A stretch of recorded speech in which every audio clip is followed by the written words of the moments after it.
this stage. We'll see if they can pick that one up right now. It is picks and bans, and ROCCAT, they have not varied their strategy thus far. Keeping COSQ off that Ahri, expect the Cassiopeia once again, but there's the Urgot ban. Okay. There's an adaptation. I like that adaptation because we already spoke about Woolite and his later game positioning in game 1 normally. This time, however, Urgot not going to be available. Now you're putting him on to a lot squishier a champion, and a lot of the bans have remained the same though. Ahri Cassiopeia Nidalee has been the same out of ROCCAT every single game. We're rushing through the rest of the bans and picks. Yeah, this time they give Gragas over, and that's an immediate pickup for ROCCAT. Jankos really wanted that one. They will get a hold of it. Let's see what the Wolves Academy decide to grab on their side with their 2 pickups. Kyrie has yet to have a really massive impact in this series. I still like the Sejuani, but that's not what they're going for this time. We've got Elise. Yeah, oh, okay, it has been locked in. I wasn't quite sure, I didn't quite catch it, but locked in for Kyrie. One thing Elise and Kyrie do is go hand in hand. It has been 3 games for Kyrie on Elise, one of the only junglers in Europe, or even around the world, that has really been picking Elise, and it's purely for catch potential. Ah, possibly some disengage on top of that one too. They pick up the Braum. Very quick choices from Wolves Academy. They don't reveal too much, just some comfortable picks when their backs are against the wall. We'll see if the Wolves can come out snarling. ROCCAT very quickly take the Maokai and the Lulu again. Let's see what Woolite goes for this time around, though. Yeah, will it be a later game AD carry? We saw him on Jinx, we saw him on Cogmore in the regular season. They've got the tools for the Jugger, either of them. They have tools, but do they have the toolkit in Woolite's hands? That is the question. Or is he a little bit butterfingers on it today? But at this point, honestly, they could go for a lot here. Wolves Academy, I think, however, are going to focus a lot more heavily on the earlier game. Elise kind of screams that. Sivir now screams that as well. Good mobility on the Wolves Academy. They're looking to build themselves a lead early on, and that's another champion in LeBlanc that's going to get them a lead early on. Question is, what do ROCCAT go for here? That is, of course, the question. I wouldn't be surprised to try for a more hyper-carrying style. Woolite does prefer the Kog'Maw. He will be in a little bit more danger if he does get caught, and this is a comp that can certainly do it. But again, ROCCAT, they're up 2-0 in fabulous style. Maybe they don't feel they have to fear these Wolves. Maybe they don't have to, but at the same time, I kind of feel slightly frightful when Woolite locks Kog'Maw, if he locks Kog'Maw. Just because I'm just remembering back to games in the regular season where he was stepped a little too far forward and it is locked in, so there is a lot of protection here out of ROCCAT for that Kog'Maw. It's all on Woolite now. Yeah, and you know, obviously this is a composition that's going to go a little bit later game by nature, whereas the Wolves Academy, even though they've been pressured heavily in the early game and the mid game, they've got a composition that should do extremely well in that situation. If COSQ can get rolling, CWA can definitely put a score on the board. Well, let's see what they take for their last pickup. They're still looking for more Sue's choice, and it might just be the Aurelia. It is. He's not opting for the Fizz this time, going for the Aurelia. That Fizz game last game was his first loss on Fizz in either the LCS or the Challenger Series. Yeah, 4 matches. That's the first time he's taken a loss on it. That's got to be hard. But this time, the Aurelia, he's had mixed success on it, but he's definitely, you can't deny he's definitely got a lot of kills with it as well. I mean, he loves to step up and carry. We've seen it, but this is a champion that I feel can do extremely well against some of the Swishiers.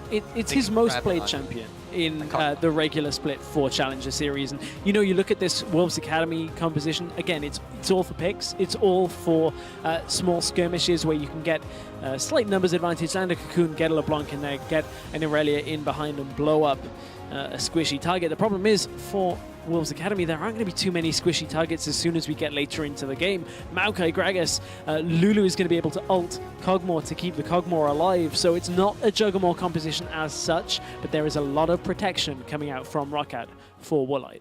Oh yes, there is indeed. We'll see how they play it this time around. They really haven't needed as much of it before, but for now, that is going to be the end of those pick and ban phase. We're getting into game 3. It is match point. Why don't you guys tell us if you think anything's changed here? Can the Wolves pick up a first win on this stage, or will it be ROCCAT just taking it 3-0? Will it be ROCCAT re-entering the LCS? That's what they're eyeballing doing. We'll see what they do here. We're on to the Rift. ROCCAT have to be feeling confident. They go for the Juggermaw this time around. Let's see how they use it. Yeah, not quite. Still, I guess you come half there. It's like with a Thresh. Yeah, I mean, they're not putting the Lulu in the bottom, Yeah. but they've still got the Lulu. It's not got the Morg and the Janna and maybe, you know, everything else. But there is definitely a lot of appeal. And a Nunu. There's a whole lot of appeal for ROCCAT, and that's going to be very effective at keeping Woolite alive. Will it be undone by Woolite stepping forward, though, is the real question. Morsu and Overpower again top lane, but this time, if we're quiet, the rest of ROCCAT have snuck up to the top side. Morsu might be in for a surprise here if he starts trying to get back to his bush and then finds a Thresh there. I think his game sense. Oh, Sapling's pushed him up into the lane. He's going to look for Woolite, but Vander is there. There's the Blade Surge. Will he get away, however? No Summoners used just yet, but he is going to have to take a trip to base. Huge hurt put on him to start this game off. Woolite and Overpow and Vander roving around with the help of Jankos at the back. They're actually asking for help up at the top side here. What are they planning? Still a lot of options out for ROCCAT. And interestingly enough, we've seen kind of the fall-off of these between the tower wards. Now, we know it's been placed. I wonder, ROCCAT kind of want to get, well, they want to get Woolite out of a 2v2 lane against Facility and Hybrid. So they are looking to try and get themselves in the 2 versus 1 against Irelia. However, Wolves Academy are now crossing through the jungle. There's no ward. There's no ward on the red for ROCCAT, but they are wards just by the base gate and the lane. So that's enough to scout out Facility walking through. However, is Facility about to check into people from ROCCAT? They move out of the bush. Now they've got to kind of readjust, and they can't get it, but Braum into the middle lane. Yes, he is. Nuketough taking a serious hurting as he's forced to immediately burn his flash. Hybrid, he wasn't Nuketough rather wasn't expecting Hybrid there. Morsu once again getting chunked out by this ROCCAT team. They're just bullying their way through the jungle. This is an insane opening to this game. Elise went to the enemy red. Jankos is on the red side red. We had a gank in the middle lane, an attempted gank in the top side. As I said, crazy things happen when the Wolves Academy get themselves into a lane swap. How will it play out in the end is the question. So we've resulted in no flash on Nuketough. Morsu's used his teleport. Overpow hasn't yet because he's still going with Jankos and he's on the top side of the map. Facility's actually pushing forward. Is going to be in trouble here if Jankos and Overpow go up there, but Overpow is still only level 1, only has a sapling. So no Twisted Advance available. There's no vision here. Facility's going to get blindsided immediately. Spell shields and flashes after he heals. That was an expensive escape, Stress. Everything used by Facility just for him pushing up here. And Overpow gets into the 1v1 situation now without having to use anything. He just walked up there. Yeah. Now ROCCAT and Vander, or Woolite and Vander rather, are going to be in a little bit of trouble themselves. Is flashed by Vander and a Lantern. Kyrie now, he's going to get flayed into tower range as he was exhausted. Not enough damage as he repels away. Morsu still there, still threatening. Gets himself an Equilibrium strike. And Woolite feeling pretty confident here as Hybrid now is getting pushed back. The Cocoon will land, but in 2v3, Vander and Woolite, they come out on top. Vander having his Lantern there instead of the hook, just paying complete dividends in that lane. So middle adjustment keeps Woolite alive, and that is going to be the key to this game entirely. Woolite a teeny bit down on CS, but enough minions in front of him for him to start catching back up, and he does draw even against Facility. However, the 1v1 for Facility is okay for him, but at the same time, if he's continuing to push forward, Jankos is going to make himself a nuisance up in that top side. Maybe more than that. There is the spell shield. It's going to wear away. Overpow, Arcane smashes. In comes the belly bump. And Facility, he's got no more summoners. It's only a matter of who gets it. It's Overpow. Woolite now in some trouble, but he takes the express lane out and throws down some puke to cover his escape. Oh, hook didn't quite land. Here's the teleport. In. Overpow, he wants to keep fighting this one. Kyrie forced to flash. They're going to find Hybrid. I think that only blocks one way. He's going to have to burn another one himself. Copenhagen Wolves Academy, they're just popping summoners left and right. And Overpow gets in there and punishes him. Nearly dies for it, though. Top and bottom is going from bad to worse from the Wolves Academy. Nice Q out from Overpow as he landed in between 3. Really disrupted Wolves from being able to do anything. The only lane right now that is going in favor of the Wolves Academy is this middle lane. And CosQ on LeBlanc, can he get the work done early on? This is the lane matchup we saw in Game 1. 3rd game in a row for the Lulu, but LeBlanc is coming out ahead in CS already. Yeah, Yeah, Nuktuk's going to have a lot of opportunity here with the minions under tower, but still, that is a massive differential to have to deal with. COSQ, he could be the savior for Copenhagen Wolves Academy if he can just get in there and grab those kills. He could be, but it all comes from that first gank out of Brawl. They got the flash very early on, put a lot of damage down onto Nuktuk. His flash still a quarter of the way available, so Nuktuk will find himself a little bit of solace as this game goes on and he gets that summoner back available. Well, it has to be careful now. Thresh not with him for a couple of seconds as he goes to ward. Hybrid lands the Q, but that is all. Yeah, we did worry a little bit about Woolite and his potential issues with positioning, but Vander has been there to bail him out time and time again, and the trust level between this AD carry and support is just staggeringly good. The hook, it's going to land on a minion. Hybrid leaps out of the way as they spied Jankos rumbling around the corner. Nothing will come of that one, but it does ease some of the pressure off the ROCCAT bot side. Let's see what Kyrie now can get done in this middle. Nuktuk still no flash just yet. Not 6 yet either, so does not have his ultimate available to keep himself alive. Kyrie, can he get the first all-important catch for the Wolves on this Elise? Well, that might be a very expensive choice of cannon minion, but Jankos is there for the defense. Look at that damage the Gragas is throwing out. Stalker's Blade coming in handy, but he'll walk back into the turret range as he was getting fired upon by COSQ after the fact. I feel somewhat confident saying that Kyrie is the only player we've seen play Elise of the entire of the spring split in Europe. Elise just has fallen off almost completely. Not even in the top 2 tiers of jungle picks. There was so much still available for Wolves Academy. However, Kyrie now is half health. You cannot go aggressive onto this Maokai at half health on Elise. He will just stand there now that he's level 6 and take all of your damage. He's going to go aggressive. Nothing to drop down from. What goes up must come down. And Kyrie does get himself out, but Kyrie is having no luck in the beginning of this game. No, and this is why a lot of people aren't really picking Elise up right now. There's limited options you can do, even with the Stalker's Blade trying to get in the enemy's face, but it's just so difficult. Even Nuktuk, as pressured as they were putting on him, he's still able to make his escapes. Now he's level 6. Now he's got his flashback. It's going to be even more difficult. Woolite staying too safe to really get ganked by the Spider right here. Yes, Facility and Hybrid have been doing a decent job at pressuring him back, but he's still picking up even more farm than the Sivir, and you know something's gone wrong in that case. Now we'll see what happens as Jankos moves in onto COSQ. I mean, Sejuani was available, Rek'Sai was available. I mean, if you're looking for early game, Rek'Sai would fit that criteria. Maybe Kyrie just doesn't want to play it after playing it in game 1 and having no success on it at all. And at least just, it doesn't sit right with me. And I know it's obviously player preference, but when you look at the top tier junglers being available and you don't pick it in a game where you could potentially not be in this series anymore, the final potential game here, I mean, you've got to make this Elise work. We're 8 minutes in. It's had no impact. None at all, and this is really the troubling thing for them right now. Really not much up on items over Jankos, but again, of the two of them, I'll take the Gragas any day the later the game goes. Yep. ROCCAT, they're perfectly happy letting the game go this way. They've got a slight gold lead built up in their favor. That's pretty much all off of farming, but Copenhagen Wolves Academy simply can't execute a thing. Nuktuk forced back, uses his ultimate to try to prevent some of the damage from COSQ, gives himself those extra stats with the wild growth. COSQ still doing quite well here. He's 20 CS up on the Lulu. Kyrie still trying to focus and push the advantage where they might have it. Nuktuk, he's got no wild growth now, but he's got a Whimsy, and that'll be enough to get him out of harm's way. Let's see if Kyrie can help him push down the tower here. Yes, they get the damage, but that just won't cut it. Yeah, it won't cut it. And we'll have to see whether Kyrie's fangs can cut through the tank line. Yes, she will be dealing % health damage, as we get later on, but she's building towards tank, and that makes you entirely reliant on Elise's base kit damage out of that % damage. So it's all reliant on in human form, its current health. At that point, Kyrie will have some damage, but it's very limited. You're not looking towards your jungler for damage in the current meta. You're looking to your jungler for crowd control and the ability to zone away / catch enemies.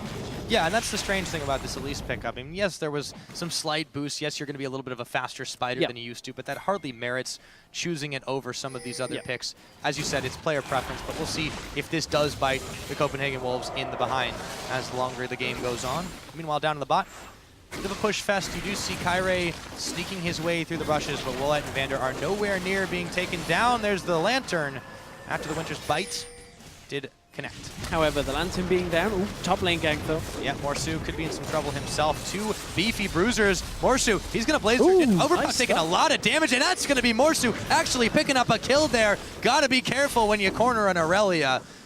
Morsu will be happy with that one.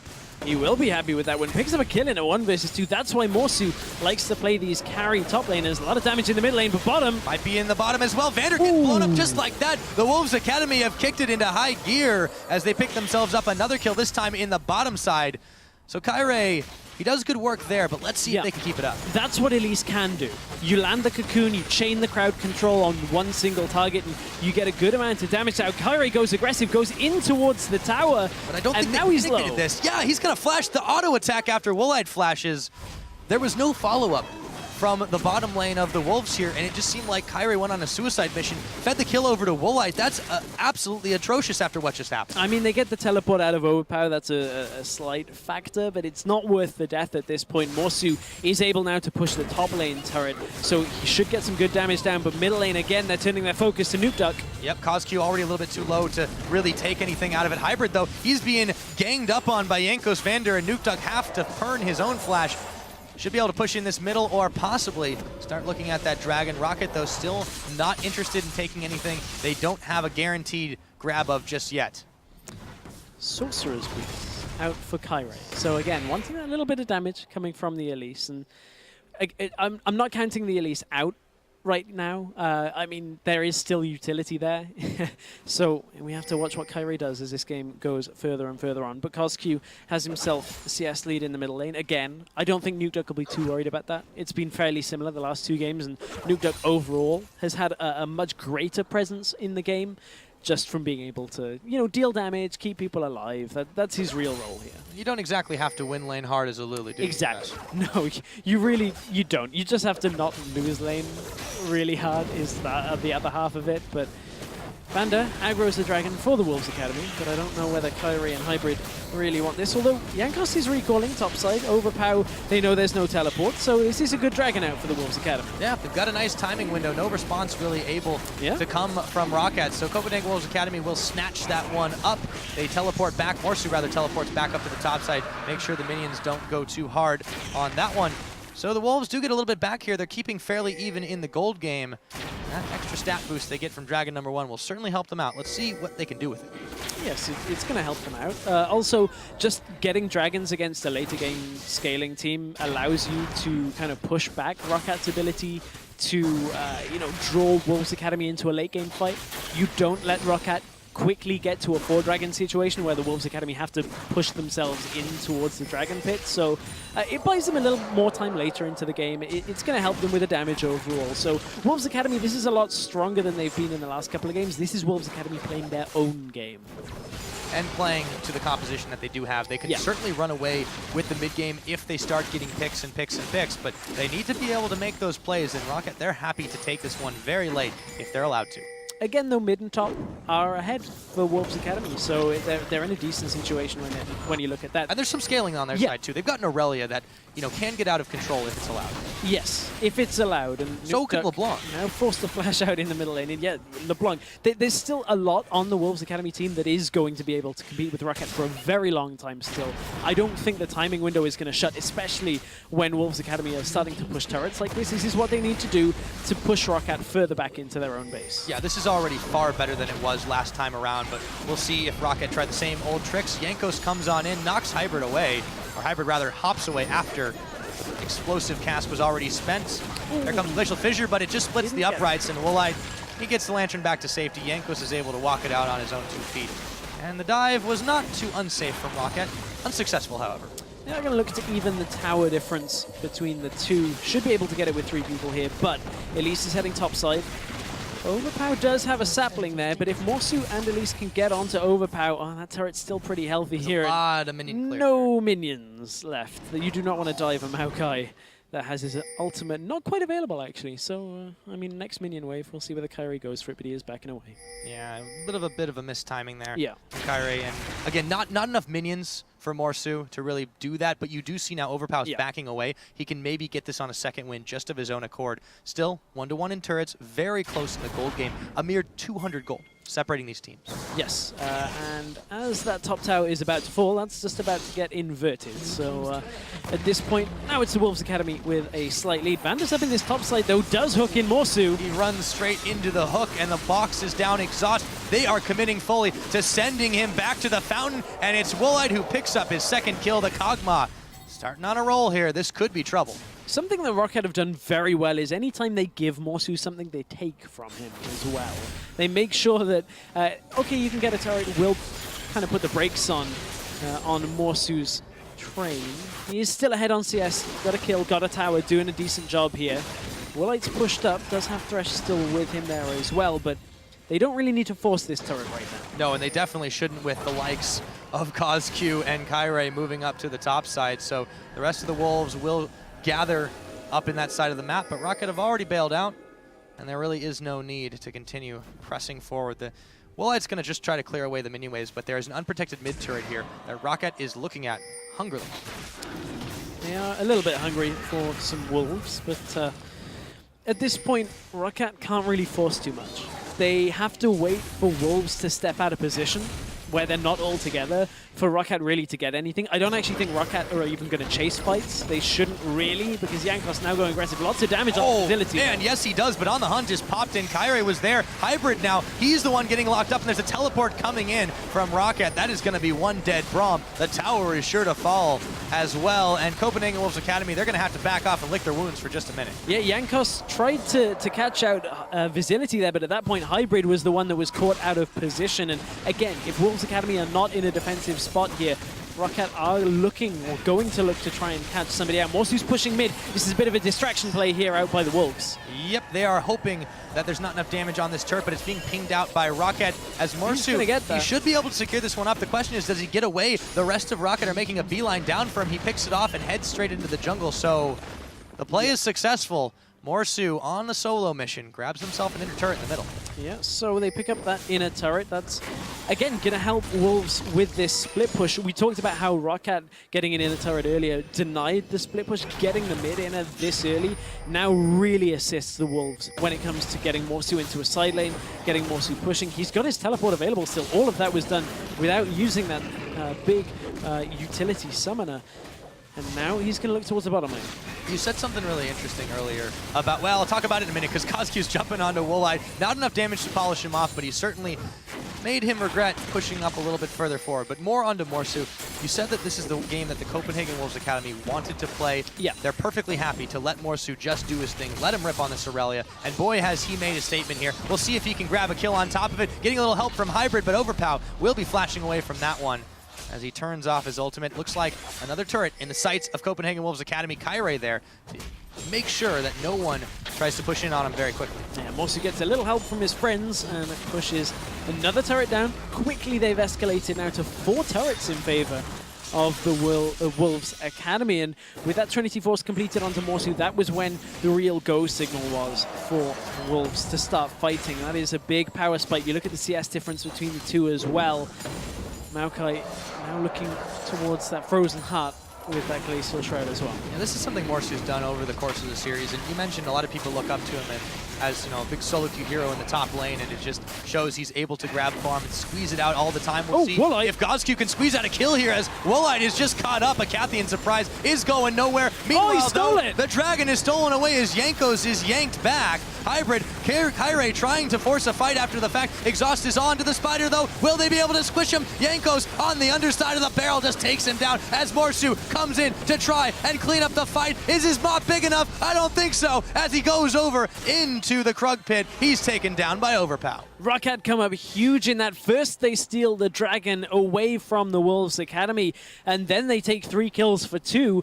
ROCCAT will be super happy with that, especially when that first kill came from Woolite getting 1v1 down by COSQ. Woolite's not on Urgot this game. He is going to be very squishy in 1 versus 1. COSQ will look to do that, but honestly, Woolite will say, that's fine as long as the rest of my team are able to fight you, and fight them they certainly did. Exactly. You take that catch out of the equation, and that fight ended up being a 1-for-3 for ROCCAT, and they steal the dragon as well. Jankos with the quick fingers on that smite, able to pick that one up just in time, and Copenhagen Wolves Academy, they really couldn't do much about that. Let's see how this all happened again. It started with the catch. So this all comes from the ward being down on this catwalk. Woolite steps forward. No chance there. At this point, already, Wolves Academy had good wards to just control this dragon area, but Jankos just hops himself over the wall, picks up the kill, and Morsu comes in, gets himself a kill, but is it enough? Not really at this point. It's going to help them deny a lot of what ROCCAT want to achieve here in this game, but ROCCAT did enough. They absolutely did. And 2 kills onto Overpow is not too shabby either. He'll get up to his item spike even quicker now, 3 and 1 and 1 on the tree. Now ROCCAT pushing in this middle turret. It's been a long time coming, but they will grab that one closer to evening up the score. Morsu's still pushing on the side, but I don't think he'll be able to deal with Overpow as easily as he was before. And at this point, you look at the item prioritization here out of ROCCAT. Double Righteous Glory so far.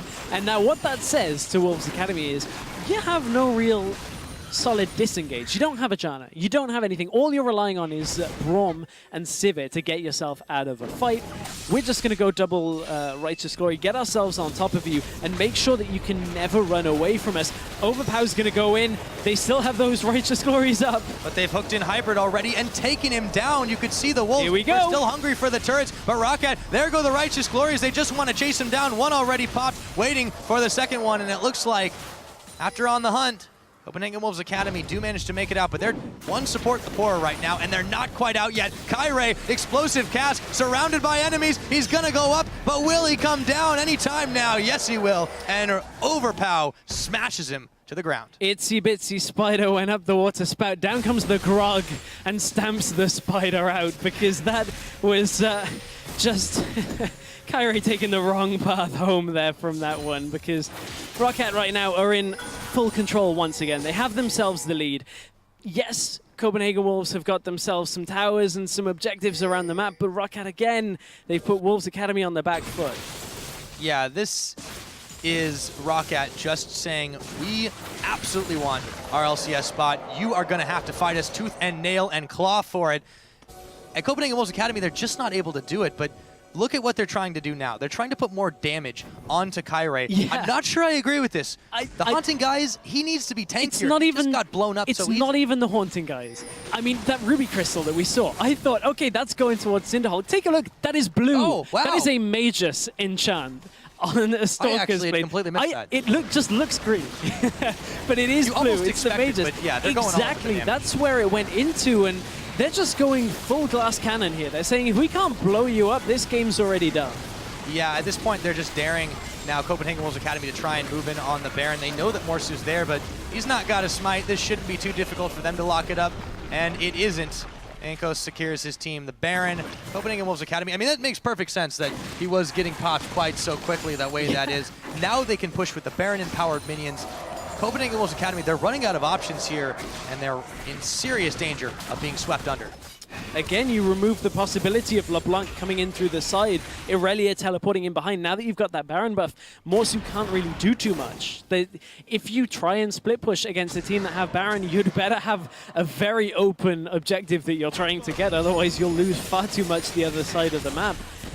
Blade of the Rune King has been completed on Irelia, so not even opting for the Randuins, not opting for the Zephyr that we've seen out of Morsu or other Irelia players, which is a fairly glass cannon build. This one is purely to try and deal with higher health targets, try and chunk through a lot of what is being bestowed onto Woolite. Is it going to be enough? One ultimate says, hey, we know you're there. Why face check? Yeah. You can just... Ooh, Woolite though. Death from above. Vander's hook is not going to connect. Exhaust is down on Morsu. Will ROCCAT fight this one out? Vander looks to be going down, but the Wild Growth comes out on him. Hybrid now isolated from the team as they pick him off. It's Woolite getting the kill credit. Morsu now running, scared, away from the giant tree, but the Fat Man comes in and smashes him with the barrel. Elise, meanwhile, Kyrie is just absolutely off in the middle of nowhere as he bailed out of that fight. ROCCAT looking to push down this inner turret, and there will be no one from the Wolves there to stop them. This is going to be inhibitor turret as well here. Baroned up minions are about to rejoin a second wave. Will it takes up a little bit? It could be. I feel like Wolves Academy are going to fight over it now. Hybrid's back up. Morsu's still not available. ROCCAT I wouldn't even call it overstaying here. They're so high on health that it is going to be an inhibitor here as well. Wolves Academy just do not have the damage to fight this. And they hesitated for just a moment. COSQ trying to aim a few parting shots, but it just tickled this ROCCAT team. Now they can easily rotate up, take this inner turret, I should say, on the top side, baroning up these minions. There is no response just yet. The Dragon's now live. ROCCAT can sweep around the map and do whatever they want this game. Regardless of what Copenhagen Wolves Academy have tried to do, this game has been identical to the last and to the first of this series. They try and engage here. Woolite is not quite out of position. He's in a vulnerable spot at first. He kites back. Vander chunks or just takes all of the aggro here to begin this fight. And look at the low health bars on Wolves Academy. There has been almost no focus out of ROCCAT in that fight. They've just said, hey, he's right next to me. I'm just going to put damage down onto him. And everybody's half health. Morsu gets dropped at the end of that fight as well. And they just have no survivability on Wolves Academy. Nukeduck now 1v3. Can he get him out? Not for long. The rest of his team was there. And immediately, Copenhagen Wolves Academy 180 out of that one. But look at this chase here. Vander's got a catch on Hybrid. They can turn their attention to that. Woolite a little bit further behind this time around. Maybe he could get caught by Kyrie, but the rest of the team is not going to be anywhere near there in time. Rappel up, trying to pick off Woolite. He goes in. That might be the consolation prize, but he doesn't get it. The Caterpillar is stronger than the Spider.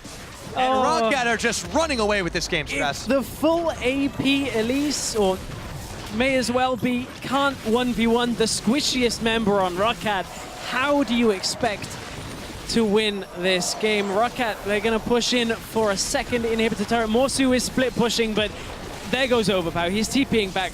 Morsu just can't get anything done. No, he nearly was able to pick another tower off, but that was just all there was to it with the teleport in. Overpower saves that day.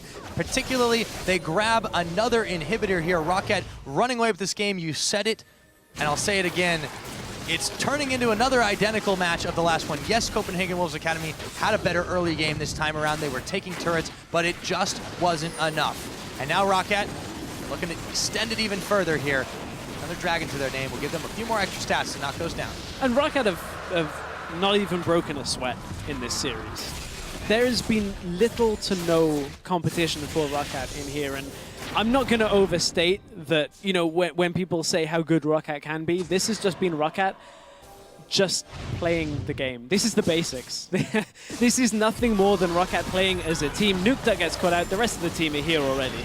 Yeah, you know, we talked a lot about this while we were prepping for this matchup, Stress, that ROCCAT is a team that, yes, if anything else, they have the basics down. And Copenhagen Wolves Academy, you would think almost any team that can get to this level of play in the Challenger Series has that, but they just don't always. You see them making these mistakes in champ select, in positioning, in just falling further behind and not grabbing enough, and they do it again. But let's see if they can get work done in this mid. They are looking to pick off some targets. Woolite have his health gone. Oh, but COSQ is in trouble. Yep. Doesn't matter if you got two LeBlancs, we'll take them both, says Nukeduck. Yeah, Woolite did get chunked a little bit at first. COSQ didn't look like he hit, but another Q followed up. I mean, this is a team that is used to playing the top teams in Europe again and again every week for the last year and a half, 2 years, against a team that are fairly new. When you look at things, this was a team that they said to themselves, we're going to play a lot of Dutch lands, a lot of smaller events, and they found themselves here. They haven't really got the foundation behind them, and it has shown in this series. ROCCAT have just looked so comfortable, and now they're on to the Nexus turrets. Yes, they are. We'll see, though, if Copenhagen Wolves Academy, regardless of what happens today, Stress, what they can take out of this one, but we'll talk about that in just a minute because their time may be running out here. Nexus turrets being fired down. One's already at half his health as fast as the lasers are going. Jankos puts himself in the front. The Wolves are still starting to melt pretty fast. Overpow tags in for this one, and he picks up a kill. Morsu's down. Woolite staying alive just barely through the Blade of the Rune King. Now it is COSQ. That goes down. A second Nexus turret's fired down. ROCCAT in 29 minutes. Once again, they've made the statement, and they will rejoin the LCS in the summer.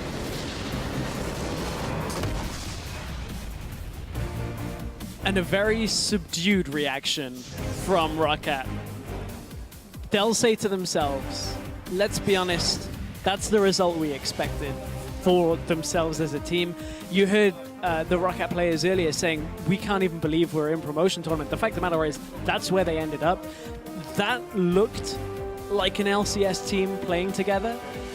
not going to talk about where the placement is overall. It was just solid.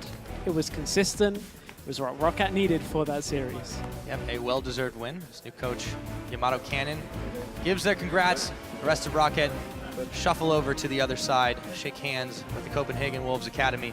But they have got to be relieved with all of that. It was a nightmare scenario for ROCCAT after the course of this split. It was a what exactly happened with us, and they got themselves back on the ground. They got their feet moving, and they really just took that to the Wolves, as you said, without really breaking a sweat.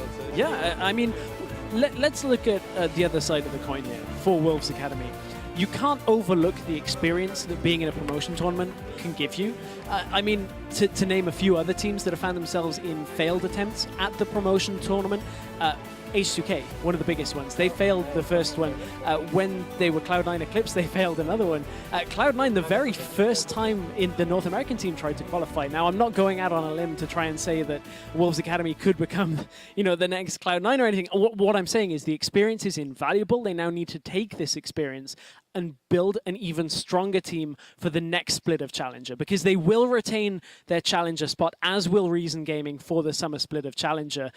But they've got a lot still to put together to come back in the summer. Precisely. I mean, as much as we talked about how they don't necessarily have the basics, we're stacking this up to a now reminted LCS team. There is a lot that this team can do. They can go very far. I think the expectations were extremely low. No one really had the idea when this team, the Lowland Lions, now the Copenhagen Wolves Academy, came out of the gates and just did everything in their power to tear through the Challenger Series, only being stopped by Origin.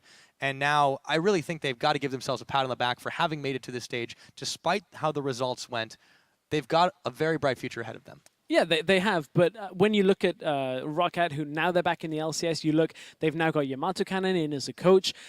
There have been some changes here to ROCCAT's play in the respect that they brought the Urgot out. I mean, they've got It's a very different play style than what we were used to see, the variety. And yes, they went back to a little bit more basics in that game 3, but honestly, that was a great relieving of tension for them, I think. Yeah, they've shown variation, which is the beginning of a path to, you know, just building a team that has more than one playstyle of put Woolite on a carry and don't get picked in the late game. Put him on a tanky carry, he can carry through the game. And honestly, even on the Cogmore, he was 4-1-6, never really was pressured in that game. I wonder how it would go in the LCS season, but that's something we're going to find out when we get to the summer split. Absolutely. So with that all done, we're going to step on stage where Pulse is standing by to talk to a member of the victorious ROCCAT. Thank you very much, Parrot Eknix. I'm Richard Polscam, and I'm joined here by ROCCAT Vanda. First off, well, congratulations on the win. You're back in the LCS, but I do want to take a step back and kind of talk about the split in general. I mean, your expectations coming into the split was you were going to take an upper spot, you were going to go into playoffs. Now that you've come into the promotion tournament, kind of in review, how do you think the split went? What were the ups, what were the downs, what went well, what went bad? Well, I think pretty much everything went bad for us this last split. Like, we don't really focus on the past, we just want to go forward, you know. So I hope we'll manage to bounce back in the next split and actually still have high expectations for our team. I don't think we will end up here again. Fantastic. I mean, your champion selects were very good, and I kind of want to touch on that. Yamato Cannon, he's your new coach now. How has that affected the teams? Has it enhanced your champion selects? Has it enhanced the team mentality? Yes, he's working both on the team mentality and also he puts a lot of focus on champion picks and bans. As you could see today, like I think our drafts are much better since he came here, and I think he's much more better for our team, and he's really useful. Well, looping back to my first question about how your expectations were going into spring, would you be bold enough to make a prediction now in how summer's going to go for you guys? Yeah, I think we can still go top 3 in the summer, and maybe, yeah, I think it's possible that we will qualify for the tournament, for the Worlds, maybe even just go straight there from first place. I mean, our goal is obviously to win the split, but it will not be easy. There are tough enemies, and we will just see how it goes. Well, fantastic. Once again, congratulations on the win. Thank you very much for your time. Well, we're going to shoot it over to the analyst desk to close out the day. Thank you very much, Pulsar. And wow, Vanda, some strong words again. You know, coming off a 3-0 that was very heavily in ROCCAT's favor. Yeah, top 3, maybe we'll qualify for Worlds by winning summer splits. Yeah, I think we need to see it before we can say anything. I still think ROCCAT does have a good lineup, a lot of talent on it. However, We have heard that before. after watching that spring split, I'm never going to predict ROCCAT again. We need to see what they can do the first few weeks. I like the adaptation and pick and ban phase. Vanda was talking about how Yamato Kan has done a good job. The fact you now have Overpower, who's been struggling in that top lane, you put him on the likes of a Maokai, which is such an easy champion to play that fits so well in the current meta. It makes him look a lot better compared to when he was playing Java and Aurelia and he suddenly had to be a carry, which was something they kept doing over and over in the spring split and just never worked out. So for ROCCAT, again, convincing picks and bans worked, lanes worked. The only time there was a little bit of struggle was when Copenhagen Wolves Academy was able to impose the 1v1s and the 2v2s, but it wasn't so detrimental that you ever thought ROCCAT were at risk of losing the games of the series. Let's look at the team as a whole. Do you see growth in ROCCAT's play from their LCS games to now the promotion tournament games, considering you've actually played against them? I think there was not too much growth to be shown right now. I think that the adaptation in the pick and ban phase was really suitable for them. Once again, the prophecy has been issued. We don't know if it comes true. We will see. But I think that if they feel comfortable and they think this time is really the way to go, we will see. Well, we have to spend a minute just talking about Copenhagen Wolves Academy. They have so many problems they need to work on. It was quite clearly demonstrated in the series. Picks and bans, itemization. I mean, Kirei went an AP full damage Elise. We've not seen that at all on this patch. It's not working. It's simply not in the right place. So for a team like Copenhagen Wolves Academy, they do fall back into the Challenger Series. What do they do to reevaluate their position or approach to the game? Well, I think, honestly, even though it sounds weird, hey, we didn't get into the LCS, I still think for this team, this is probably the best. You take another split, you're a fairly young team, and you get to figure out, okay, what do we want here? Do we want to try and pick up a coach? Do you want to get really serious and try and really work on some of our problems? Or do we just enjoy playing together and get the fun out of it? So I think really now they have a summer split in the Challenger scene where they can decide what's going to be the next step for us as a team. Are we going to go all in on getting into the LCS and like go full-time professional gamers? That's going to be up for them to decide. Yeah, and I think they have the talent. If they put everything together and just work on their map play, I think there's a chance that they can go into the LCS next split, and we will see. LCS right now, again, is a really big pool where anybody can, you know. Yeah, and no Origin now in the Challenger scene. So they got number 2 before. Yeah. We don't see who else is going to come in. Let's say medium makers dropping down. We have no idea how to judge medium makers. So suddenly they might find themselves as one of the top teams again. And now because there's no Origin, they might even get that number 1 spot and get straight into the LCS, so you don't even have to play the promotion tournament. Well, let's bring it back to ROCCAT very quickly before we move on to the rest of the LCS teams and maybe have some powwow around how we expect that. ROCCAT and Giants both re-qualifying for the LCS in fairly convincing fashion.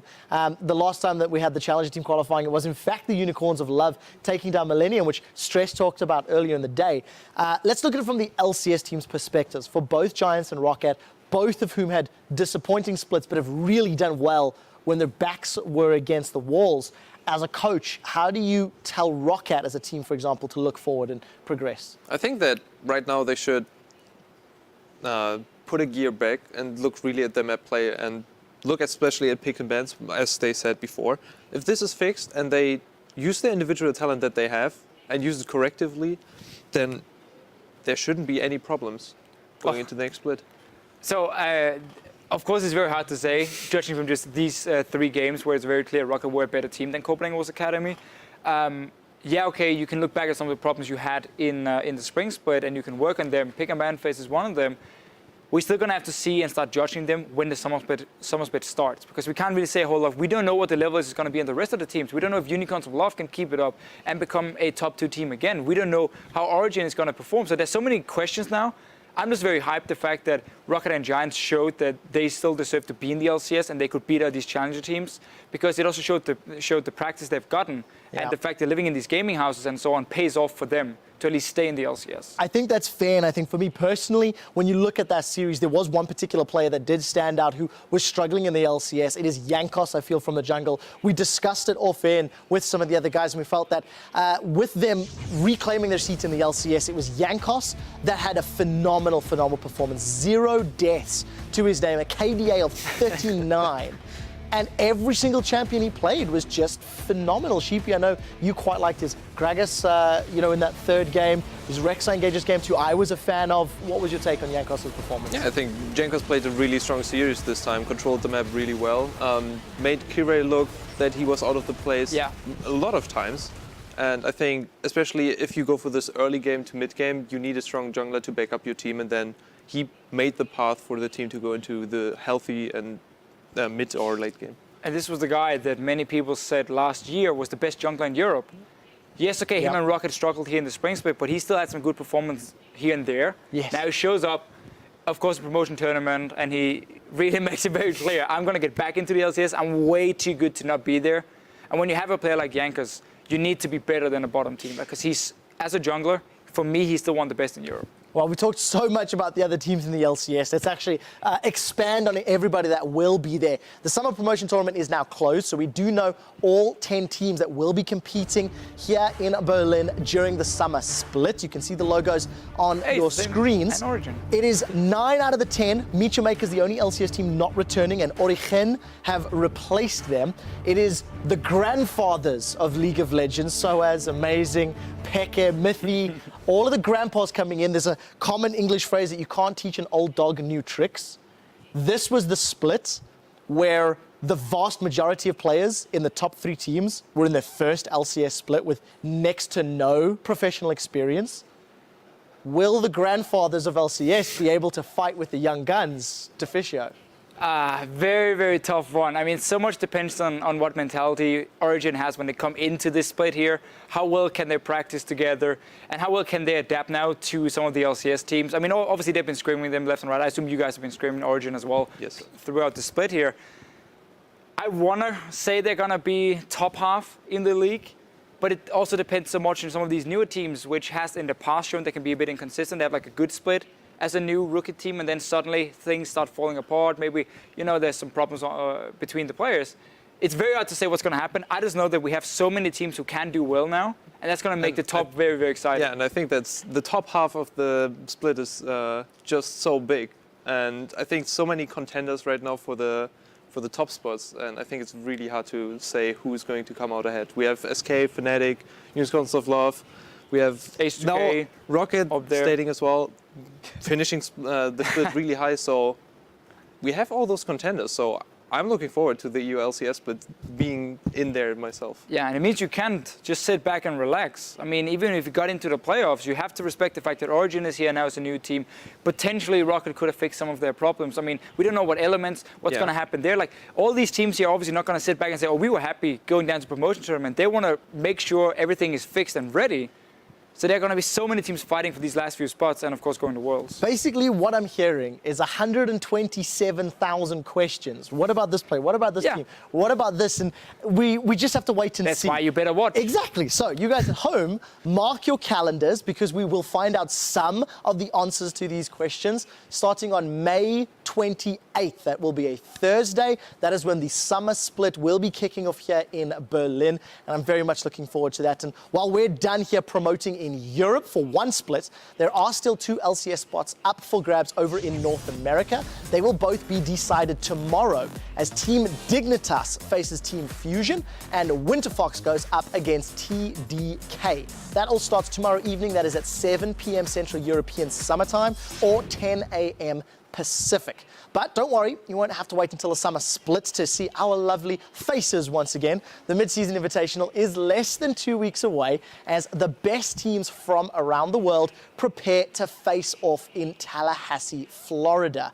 As we mentioned earlier, Fnatic, TSM and AHQ Esports have all qualified, and there are still 3 seats up for grabs. We will be finding out who will be locking those in the near future.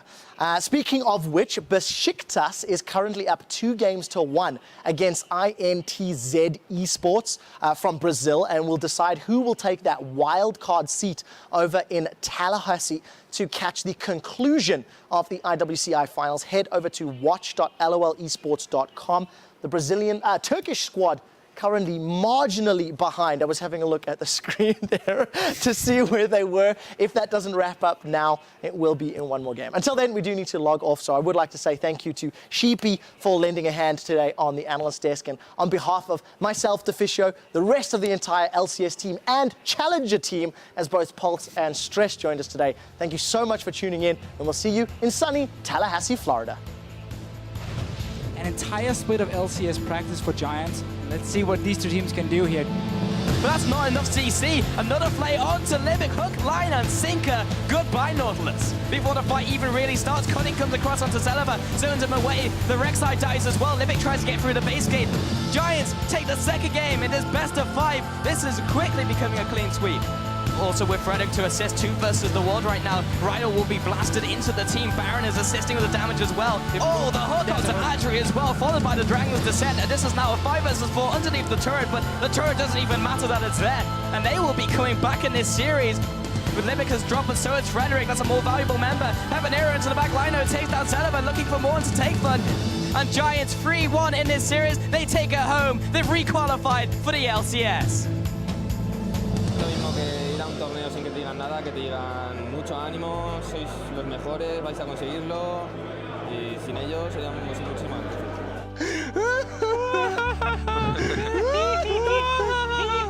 And this is crazy, but here's my number, so call me maybe. As what I suggested and reminded me of, take a deep breath, focus on your breath, and this will go fine. He does get the ult, he does have some serious damage. In comes Jankos and Vander, but do they have enough to follow up as Overpower slays Hybrid? He does manage to pick that one up. That TP. Run away from tower, run here. Yeah, we can still fight this. I have ulti, Focus please, I think. We kill them all, guys. Tower, Urgot tower. Lolo Master. It's not even 30 minutes, and Copenhagen Wolves Academy admit defeat in Game 2. Jankos on the underside of the barrel just takes him down as Morsu comes in to try and clean up the fight. Is his mob big enough? I don't think so. Staying alive just barely through the blade of the Rune King now in his costume. That goes down. A second Nexus turret's fired down. ROCCAT, they've made the statement, and they will rejoin the LCS in the summer.